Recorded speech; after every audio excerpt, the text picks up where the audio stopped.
성도가 신앙생활 잘한다고 해서 아예 어려움이 없을까요? 누구에게나 어려움이 있지요. 기도하는 사람이라 할지라도 어려움이 있습니다. 기도하는 사람에게는 더 어려움이 많지요. 마귀는 믿음의 경고등이 켜진 사람에게 별짓 안 해요. 그냥 가만히 둡니다. 그냥 두면 알아서 멸망으로 가는데 굳이 건드려가지고 긁어부스럼 만들질 않죠. 마귀는 건실한 하나님의 군사들에게 그 거룩한 대열에서 이탈하도록 계속해서 꾀를 짜내고 모략을 펼쳐가는 것입니다. 그런데 기도하는 사람은 그 마귀의 계략 앞에서도 흔들리지 아니하고 그 상황을 버티고 이겨냅니다. 참된 기도의 사람이라면 고난 때문에 그 기도의 손을 내려놓는 것 하지 않는다라는 거예요. 도리어 찾아온 어려움이 기도의 현장으로 바뀌고 기도하는 조건으로 변화시켜 하나님 앞에 더욱 기도하는 성도가 됩니다. 혹시 여러분에게 좀 어려운 일이 있으신가요? 그것이 무엇이건 간에 그 어려운 일 앞에서 하나님 앞에 기도로 승리하는 저와 여러분 되시길 주의 이름으로 축원합니다. 마귀는 끊임없이 그렇게 기도했는데, 그렇게 열심히 매달렸는데 왜 어려움을 겪지? 우리를 조롱하고 흔들어댈 겁니다. 현실만 보면 그래 보여요. 진짜 어쩔 때는 되게 의기소침하게 만들어 버립니다. 마귀의 유혹이 한 개도 틀리지 않은 느낌을 갖습니다.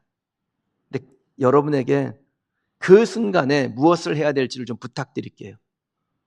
현실에 너무 집중하지 마세요. 내게 주어진 그 현실에 너무 집중하는 것은 마귀가 우리에게 원하는 것입니다. 마귀는 우리가 현실만 보다가 뒤로 자빠지길 원합니다. 그러나 하나님은 눈을 들어 하나님을 보기를 원하십니다. 내가 산을 향하여 눈을 들리라. 나의 도움이 어디서 올까? 나의 도움은 천지를, 그 산을 지으신 여호와에게서로다. 우리가 눈을 들면 뭐가 보여요? 딱 산이 보입니다. 근데 그건 현실이죠. 내 눈앞에 떡하니 가로막고 있는 그 큰 산이 극복하기 어려운 현실이 우리의 눈에 보이는 것은 사실입니다. 그런데 내가 지금 눈을 들었다라는 것은 산을 보려는 태도가 아니죠. 현실 너머를 보겠다라는 내 의지의 표현인 겁니다. 그 믿음으로 산을 보니까 뭐가 보여요? 산을 만드신 분, 그 산을 움직여서 없애기도 하시고 더 솟아나게도 하시는 능력의 하나님, 전능하신 하나님이 보이는 겁니다. 누가 산을 투과하여 그 뒤에서 일하시는 하나님을 볼 수 있습니까? 산을 바라보며 현실을 바라보며 절망하는 사람이 아니라 기도하는 사람이 하나님을 보는 줄 믿습니다. 그렇게 위기 중에 하나님을 보는 사람은요, 하나님이 만들어 놓으신 역전의 길을 걷게 될 줄 믿습니다. 하나님은 우리 인생에 이런 일들을 많이 예비해 놓으셨어요. 여러분이 지금까지 경험한 일들도 있고 앞으로 수없이 하나님이 우리의 삶에 행하실 일들을 경험하게 될 것입니다. 하나님은 모든 것에 감동을 담아내기를 원하세요. 쉽게 안 해요. 여러분, 우리의 기도에 하나님께서 쉽게 응답하면 좋을 것 같죠. 그런데 하나님 우리의 기도에 쉽게 응답하잖아요. 그러면 꽤 많은 사람이 이건 우연이야 이렇게 생각할걸요. 그리고 하나님의 응답에 대해서 가치를 부여하지 않게 됩니다. 그러니까 하나님은 우리의 기도에 응답하실 것은 분명한데 그 응답을 통해서 감동을 담아내시고 하나님의 위대하심을 거기서 증거하기를 원하신다라는 거예요. 여러분에게 아니다 라는 생각이 들 때가 올 겁니다. 절망의 순간, 때로는 모든 것을 포기하고 싶다라는 마음이 들 때도 올 겁니다. 그때 우리에게 역전의 발판을 주시고 결국에는 이기게 하시는 분, 결국에는 승리하게 하시는 그 하나님을 믿고 믿음의 여정을 걸어가는 성도 되시길 주님의 이름으로 축원합니다. 여러분은 기도를 통해서 얻는 가장 큰 유익이 무엇이라고 생각하세요? 저는 희망의 씨앗이 심긴다, 이거라고 믿습니다. 우리가 하나님을 여호와 이레 하나님이라고 하는데 여호와 이레가 무슨 뜻입니까? 하나님이 우리에게 문제거리, 위기도 주시지만 우리가 그 위기를 잘 극복할 것이라고 기대하시며 그 문제가 우리에게 시작됐을 그때부터 미리 준비해 두시는 하나님을 여호와 이레의 하나님이라고 부르죠. 사랑하는 성도 여러분, 하나님은 여러분이 여러분에게 찾아온 인생의 위기를 잘 극복할 것이라고 기대하고 있다는 것을 꼭 기억하시기 바랍니다. 하나님께 그 믿음이 있어요. 만약에 그 믿음이 없으셨다면 우리가 모든 문제를 극복한 다음에서야 우리에게 줄 것을 준비하실 겁니다. 그런데 하나님이 하신 방법은 뭡니까? 우리에게 문제거리가 생기고 우리가 어려움에 직면했을 그 순간부터 그것을 잘 이겨낼 것이라고 믿고 그것을 이겨냈을 때 얻는 결과를 미리 준비하신다라는 거예요. 그러니까 이 안에 하나님의 담긴 의도는 뭡니까? 내가 내 아들과 딸을 믿는다라는 겁니다. 우리가 하나님이 기대하신 결과에 도달할 것을 믿으니까 하나님께서 여호와 이레 하나님 우리에게 임재하시는 줄 믿습니다. 범사의 여호와 이레로 우리를 맞이하시는 하나님을 저와 여러분이 믿음의 결과로 눈으로 보며 손으로 만지는 성도 되시기를 주님의 이름으로 축원합니다. 오늘 우리가 읽은 본문에도요, 여호와 이레를 믿고 기도한 기도의 사람 한 명이 등장합니다. 다니엘입니다. 다니엘은 바벨론이란 나라 그리고 메대 이어진 파사, 페르시아 이 두 나라의 세 왕에게 크게 들림받아 쓰임받았던 사람이에요. 바벨론의 느부갓네살 왕, 그의 아들 벨사살 왕, 그리고 메대 파사의 다리오 왕에게 이르기까지 귀히 여김을 받았습니다. 이 메대라는 나라는 역사책에 메디아라고 되어 있고요. 그 메디아에 바로 이어서 그 파사, 페르시아가 시작이 되는데 메디아 왕이었던 다리오는 페르시아의 첫 번째 왕이었던 고레스의 외삼촌이며 또 그의 장인이에요. 그래서 메디아라는 나라와 페르시아 나라가 합병해서 메데파사라는 나라가 시작이 됩니다. 바벨론을 무너뜨리고 세운 새로운 국가에 120개의 지역으로 나누어서 이 120개의 도를 다스리는 고관들을 세우고 그 고관들 위에 크게 3개 행정수도를 세워서 총리 3명으로 나라를 다스리겠습니다. 다니엘이 그 3명의 총리 중에 하나가 된 겁니다. 그럼 다니엘이 세 왕에게 인정을 받을 만큼 민첩하고 지식이 있고 총명이 있고 지혜가 뛰어난 사람인 것은 분명합니다. 그런데 그렇게 지혜가 뛰어나고 민첩하고 지식과 총명을 가지고 있어도 이 다니엘의 출신 성부는 없어져 버린 유대나라 포로 출신이에요. 게다가 메대는 바벨론을 무너뜨리고 세워진 국가입니다. 그 전직 국가 정부에서 일했던 다니엘을 새로운 국가의 총리로 세운다라는 거, 이거 매우 특이한 케이스죠. 그럼 왜 다니엘은 이런 불리한 조건을 가지고 있음에도 불구하고 여러 왕에게 등용되어 크게 쓰임받았을까요? 운이 좋아서 그랬나요? 실력이 뛰어나서 그랬을까요? 운이 좋아서, 실력이 좋아서 쓰임받는다면 그럼 지금도 운 좋으면 실력 좋으면 다 쓰임받아야 되잖아요. 근데 그렇지 않지 않습니까? 여러분, 다니엘이 그 자리에 올라간 거, 이거 하나님의 은혜입니다. 혹시 저와 여러분들이 우리가 생각하지 못한 특별한 위치에 올라간다면 그게 하나님의 은혜인 겁니다. 내가 사업을 해서 그게 뭔가 잘 된다면 그거 하나님의 은혜입니다. 다니엘의 고백이 그랬어요. 다니엘 2장 28절인데 같이 읽어볼까요? 오직 은밀한 것을 나타내실 이는 하늘에 계신 하나님이시라. 그가 느부갓네살 왕에게 후일에 될 일을 알게 하셨나이다. 왕의 꿈 곧 왕이 침상에서 머릿속에 받은 환상은 이러하니이다. 다니엘이 느부갓네살 왕의 꿈을 풀어주는데 지금 이 꿈을 푸는 분이 누구라고 이 느부갓네살 왕에게 확증하여 증거합니까? 하나님이 하셨다라는 거예요. 다니엘은 자신을 사용하는 분이 누군지를 정확하게 알고 그 하나님께 영광을 돌립니다. 하나님의 영광을 가로채질 않아요.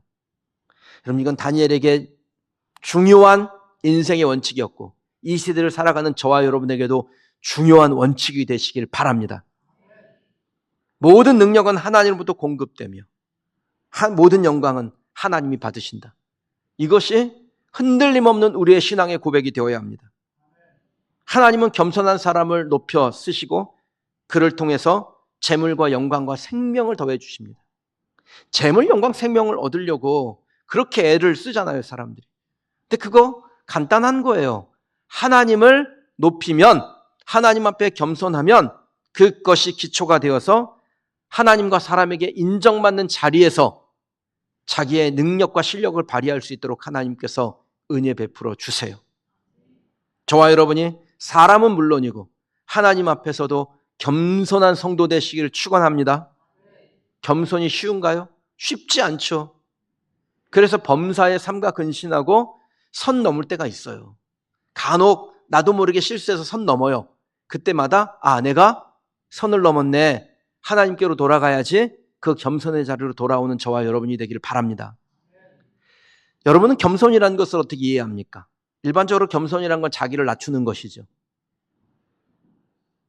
특별한 일을 하거나 능력이 나타나거나 그럴 때 사람들이 칭찬하면 아닙니다. 저는 부족합니다. 이걸 겸손이라고 생각을 합니다. 그것도 겸손의 한 종류가 될 수는 있겠습니다. 그런데 그보다 차원이 높은 접근이 있어요. 나를 낮추는 것이 아니라 하나님을 높이는 것입니다. 나를 낮추는 거 잘못하면 하나님도 같이 낮출 수 있어요. 여러분, 하나님께서 우리에게 주신 능력이 발휘될 때 사람들이 그걸 칭찬할 수 있죠. 그럼 그때 물려, 난 별거 아닙니다. 난 부족합니다. 아무것도 아닙니다. 그러면 내게 능력을 더하사 하나님의 일을 하게 하신 그 하나님도 같이 낮추는 거예요. 그러니까 간단해요. 하나님이 하게 하셨습니다. 그렇게 고백하면 됩니다. 저에게 어떻게 그렇게 목회를 잘합니까? 하나님이 하게 하셨죠. 지혜를 왜 주셨나요? 하나님이 주셨죠. 여러분에게 누군가가 왜 이렇게 예뻐요? 그러면 부모님이 괜찮아서 그러지 마시고, 유전이에요 그러지 마시고, 하나님이 하셨습니다. 여러분에게 능력이 있다면, 재물이 있다면, 좋은 위치에 올라갔다면 하나님이 하셨습니다. 이 고백이 멈추지 않게 되길 바랍니다. 이게 다니엘이 한 일이에요. 여러분, 다니엘처럼 종의 신분이었지만 총리에 오른 또 다른 사람이 있죠. 요셉입니다.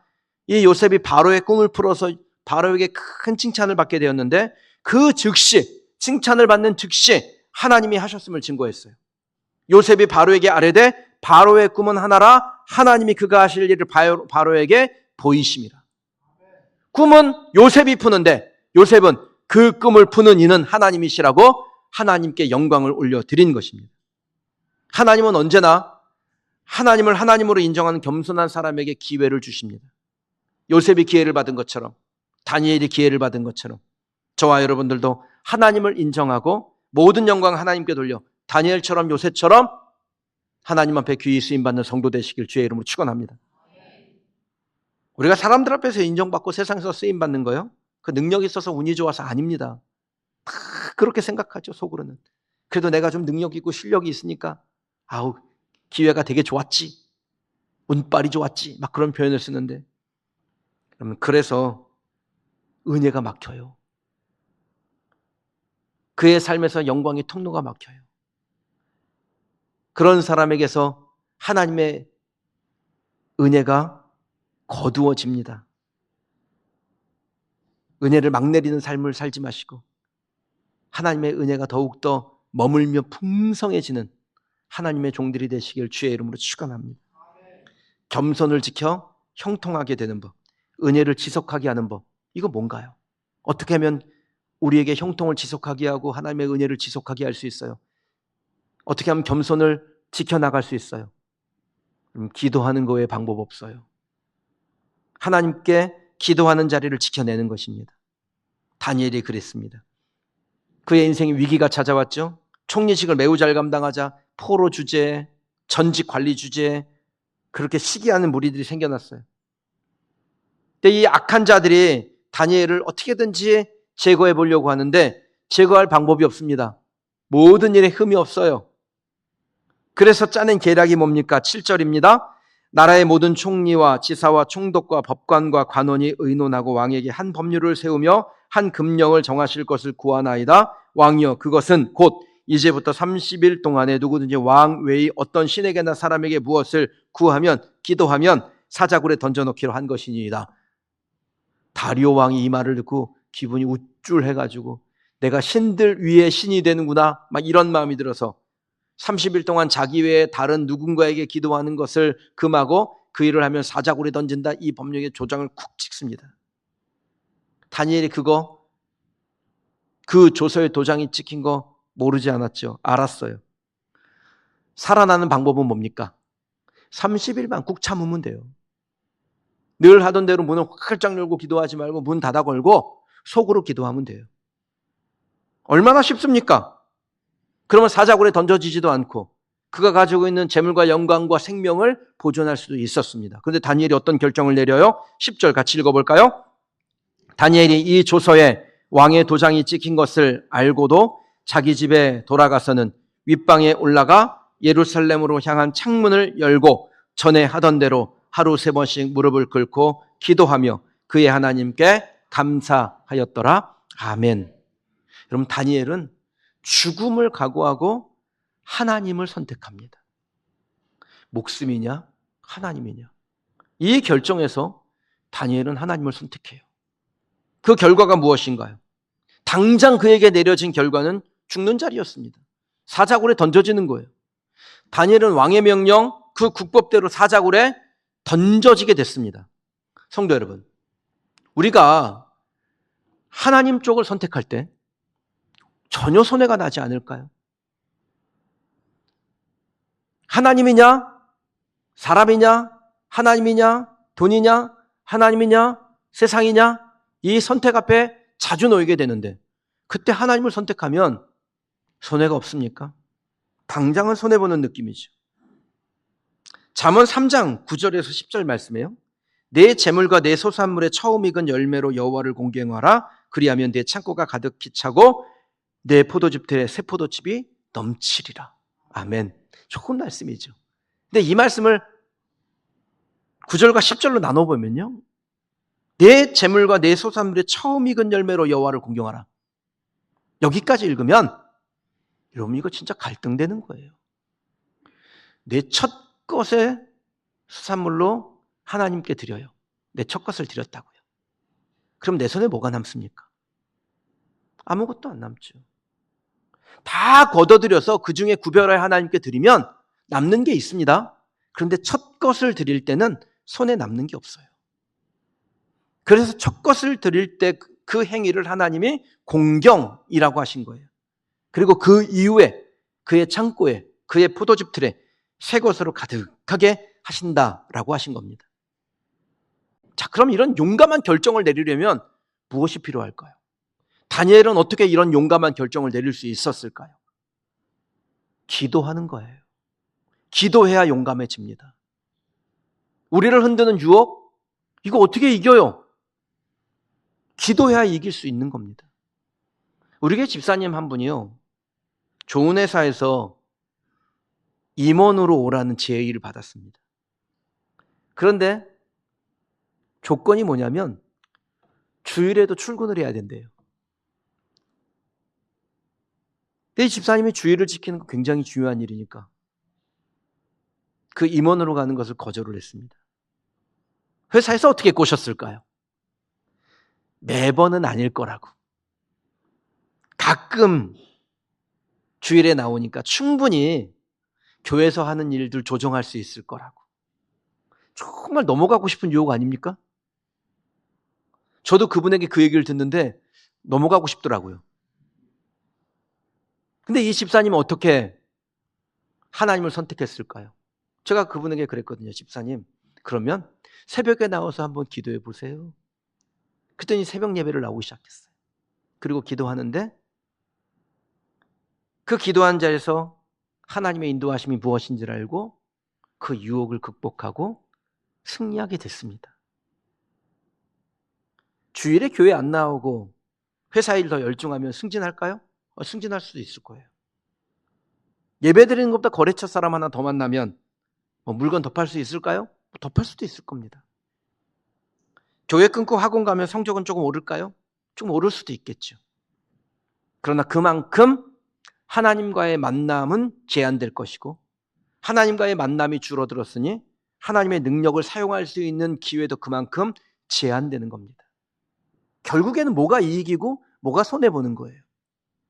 저는 여러분들이 더 완전한 이익을 손에 쥐고 더 좋은 것을 여러분의 삶에 채워서 창고와 포도즙들이 하나님의 것으로 채워지는 복된 인생이 되기를 주님의 이름으로 축원합니다. 그러려면 뭐 해야 돼요? 예배드린 자리에서 하나님 앞에 기도하세요. 그래야 이깁니다. 그래야 유혹을 극복할 수 있습니다. 제가 군복무할 때 사단 군중부에서 근무했는데 장교들이 많아요. 저는 그 군종할 때 진짜 사단장이 기독교인이 아니었으면 했어요. 사단장이 기독교인이면 자꾸 교회를 와가지고요. 교회도 안 다니는 장교들이 와가지고 사단장은 들여다보지도 않는 데를 청소해라 마라 잔소리를 해대가지고 사단장이 기독교인이 아니었으면 좋겠다 뭐 그런 생각을 한 적도 있어요. 그러니까 어떻게든지 사단장한테 잘 보여가지고 좋은 인사평가 받아가지고 진급을 하는 게 이 장교들의 일구월심이에요. 4월쯤 되면 진급철이라서 그때 그 특세를 하는데 교회 안 다니는 그 장교들 부인들이 새벽에 나와가지고 얼마나 비나이다를 하는지. 근데 우리 교회에 그 2명의 안수집사가 있었어요. 사단 인사참모 작전참모 2명이 안수집사였습니다. 그런데 사단장이 일요일마다 그 부대에서 가까운 포천에 스키장이 하나 있었는데 그 포천에 스키를 타러 가요. 근데 장교들이 사단장한테 잘 보이려고 그냥 그 일요일마다 그 사단장이 있는 스키장으로 그렇게 출근을 하는 거예요.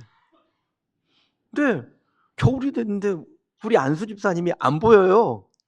그래서 그 집사님 어디 가셨어요? 그랬더니 사단장하고 스키 타러 갔다는 거예요. 그 막 신학생들 얼마나 막 그 의가 쓸데없이 의가 막 샘솟습니까? 그래서 속으로 하나님 앞에 하나님 안수 집사가 사단장한테 잘 보이려고 예배를 제끼고 자기 주일학교 부장인데 주일학교 부장 제끼고 저 스키 타러 갔는데 다리라도 정말 다리가 부러진 거예요. 그러면 오해는 마세요. 주일 제끼고 어디 놀러 갔다 그래서 다리 부러뜨린 하나님 아닙니다. 제가 여러분에게 말씀드리고 싶은 것은 그 사단장한테 잘 보여야 내가 진급할 수 있다 라고 생각하고 하나님을 놨을 때 결국에는 그가 원하는 것을 얻지 못했다라는 거예요. 하나님이 그와 함께 하지 않는다라는 거예요. 여러분 우리가 이 비슷한 상황 진짜 자주 만납니다. 그때마다 갈등을 겪을 겁니다. 과감하게 하나님을 선택할 용기가 있으면 좋겠는데 그 용기가 없잖아요. 그러니까 마귀가 우리에게 귀에 대고 계속해서 속삭입니다. 너 그러다가 폭삭 망했수다 한다. 우리에게 속삭입니다.